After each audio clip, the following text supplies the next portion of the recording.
Hello guys, welcome to another grand interesting video on your Leansimcorp channel, and in this today's video we are going to understand about the next level in warehouse simulation model building, and that is going to be our outbound process. Okay, so the inbound process logic has already been explained and the video is already available on our channel.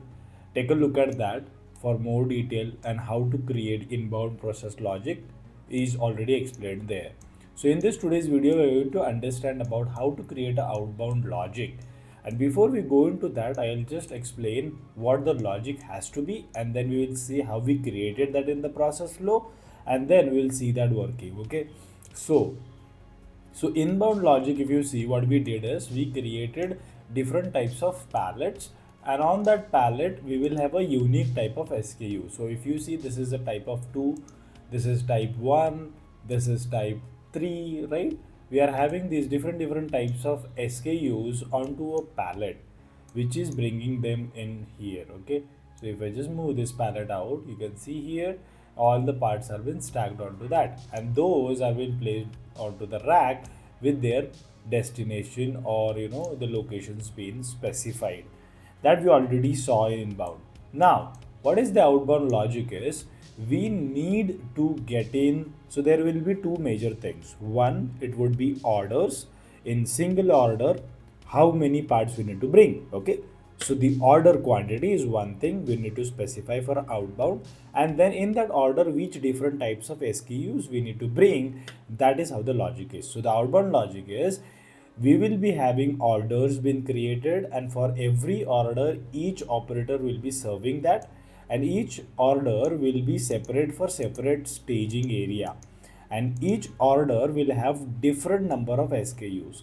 So for example, say I have an order of 2 parts, I will have type 1 part, and then I might have type 2 part. So I might have two different types of parts, I might have two same parts, and then two different parts depending on the order. So we have applied a distribution to that. Okay, but we are going to learn how to create this logic where, whenever a part is going to, like, we are going to create an order, and based on the order we are going to have a list of SKUs we need to pick up. Then we are going to assign to, which staging area, and operator are going to work for that, and then that operator is going to fulfill that order, palletize that, and put that onto the conveyor, which will then be sent into the sink. Okay, so now let us start creating a process flow. So if you see, here is the process flow of order fulfillment, right?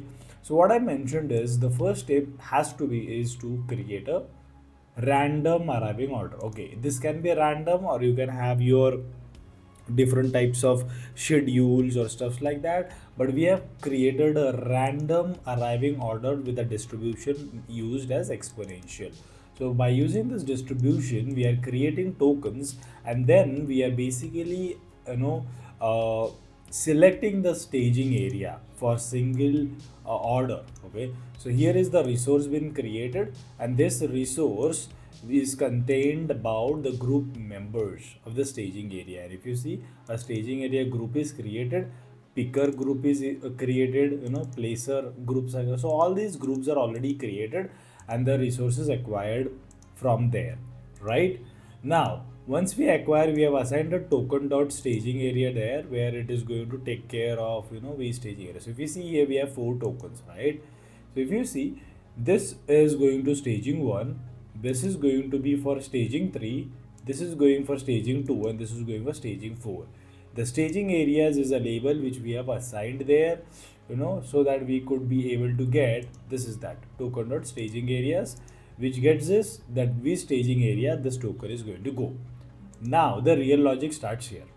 So here what we are going to do is, we are going to create the orders. Okay, so this is a run subflow used, and in this run subflow we are going to create a custom code, and in this custom code we have made token.orders. So this is a label onto the token which is named as orders, where a d-uniform distribution is applied, and we are returning a token order. So any of the one value between 1 to 10 in d-uniform will be taken care as orders. So if you see, when I click on this token, in the orders you see we have 10 orders for this token, we have 7 orders for this, we have 8 orders for this, and we are having 3 orders for this. And then we have assigned the orders, but now we also need to have a incrementation ID, right? Because 8 orders you need to fulfill, right? Then 8 times that operator has to find the item, and that token has to have all the labels.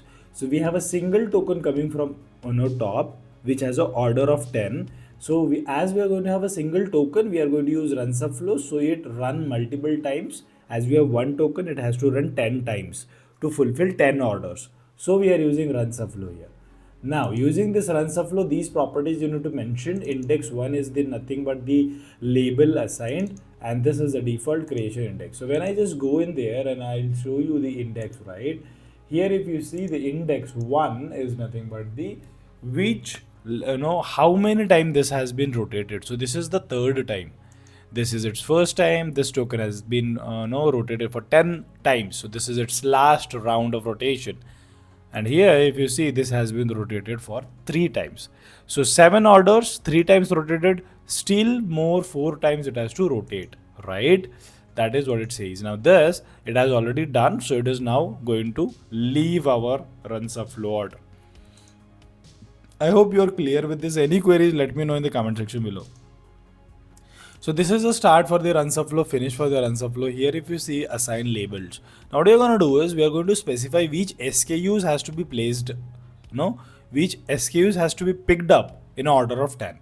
Here also we have assigned a D uniform with starting from 1 to the total number of SKUs. So what we have a table, for 5 types of SKUs only we are going to have.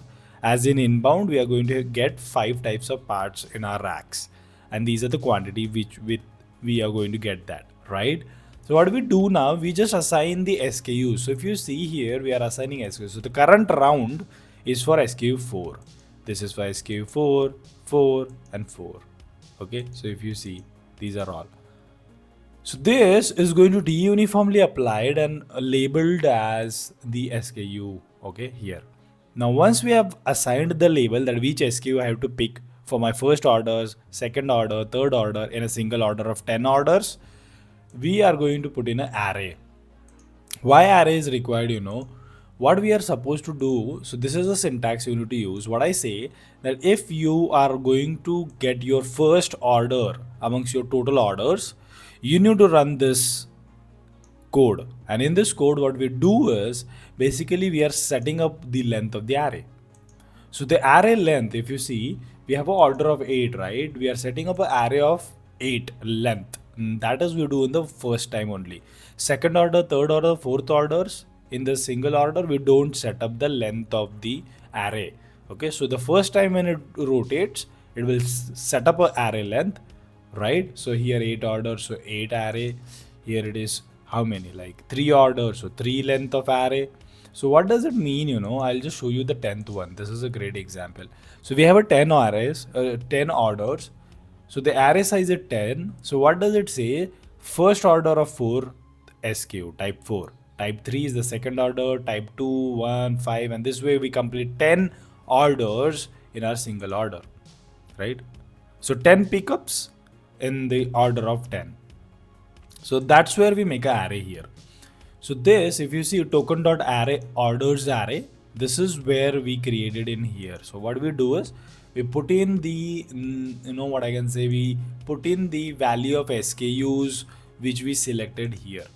So here we select the SKU and here we, in the array, we put that see, fourth is going to be our first order, third SKU is going to be our second order, and so.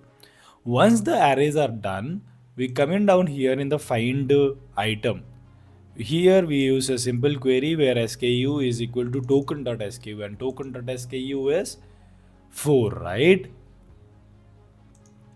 And where SKU, this is going to be the SKU which is available in our rack. So if you click on any of the palette out there, the palette has a label SKU with 5. Right? So that is what it is. So in the rack, we are going to find out that particular SKU which we need. Okay. And then we are going to pick up one part from that particular thing. So this is how the properties of yours should look like. Then what we are going to do is here we have again a recording the information on the parent token. And this is a parent token. Okay. In the parent token, what we're going to do is we are going to put in one token, the name of the token, same code which we used here as array. Just we are creating one more label on the token. It's items array, and that is nothing but the complete array of the items. So if you see here item array, right, what does it say is, if I'll just show you the 10th one, right?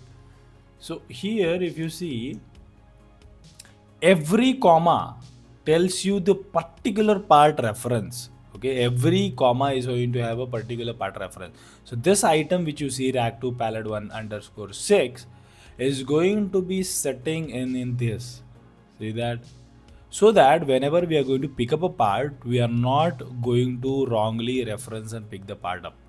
Okay, that is very important. So that is where we record this. We are again creating an array, nothing but a label with the array being placed. And then in the custom code, if you see here, what we do is token.order items is equal to token.item array. Okay, so order items are nothing but the item array. So we are just creating other labels. Now when you come to order picking, we are going to just create a one order. See, every operator is going to have one order, right? So we are going to have only four orders running at a time. So whenever an order comes in, we are going to have a one order, and this order has to be picked 10 times, right? In this case, it has to be 4 times.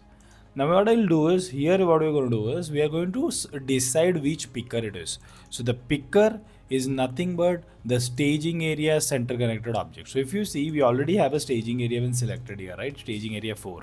So if it is a staging area 4, we are automatically going to select this operator. That is what we mentioned here. So we are going to create a new thing that is to be labeled, right? As this is the syntax being used. Then we are going to go create an item which is palette in the staging area. And once that is done, I'll just show you. Probably I'll just put a bug out here, and that will be for our first order, right? And I just run this, and the token should come down here. Okay, here comes the token, right? I just stop and continue this. So if you see, when I click on this, right, you're going to get all the details being popped out here. And the picker is nothing but picker 01. That is what we already labeled here, right? This is what is going to help us get that token being labeled. And here we're going to create a palette. Palette will be getting cleared. I'll just make this model slow, right? So we have the palette being created here. I'll just stop that, right? So this is our order for staging 1, right? So we have it for staging 1. So here comes your staging 1, and here comes your operator. Okay, and now what we're going to do is, we are going to pick up that up here. If you see, we are going to run this for order item length. So the array length is nothing but equal to your orders. So we're going to find out the length of this. This is going to be 10. So 10 times we are going to load and unload the part onto this, what I can say, onto this palette, right? So loading, we are going to tell that from where it has to be loaded, right? Because it is going to have a reference of box, right? And the box is going to be nothing but, the box is labeled here token. So we are going to find out an array, right? Order items, and in that array order items, if it is going to be a first round, you pick up first part. Second round, second part. Third round, third part. So first round, that's where we are going to pick up a fourth part, and it is going to go and bring in the first SKU of type 4, and then type 3, then type 2, type 1, and this way it is going to create a palette. And once the palette has been created, the palette will be moved by using this move system thing onto this entry transfer onto the conveyor. So here comes your first part, right? And the part is type of SKU 4, right? Because we have an array. So first part is fourth, then third, then second, then 1. Now here there is a twist. If you want to ask your operator bring all the parts together rather than bringing one parts, because it is going to increase NVA, a travel distance of the operator. Ideally the operator should go bring in all the collect all the 10 parts into the rack, and then bring those 10 parts here and put onto this fixture and complete its order. You need to create this run sub flow for load separately and unload separately. Doing this, what is going to happen, okay, what is going to happen is, you are going to able to make this person load all the 10 parts together, and then unload all the 10 parts together. So this is how you can create, and then you can release the operator, free the areas, and again the new order is to be taken care of. This is how it works. If you have any queries related to this tutorial, let me know in the comment section below. If you haven't subscribed to our channel, do subscribe Leansimcorp, because we are going to bring in a very great advanced content related to Flexsim simulation, industry automation, and industrial AI. So stay tuned on Leansimcorp. Do not forget to share it with your friends and visit our website leansimcorp.com for such educational content. So till then, bye bye. Stay tuned.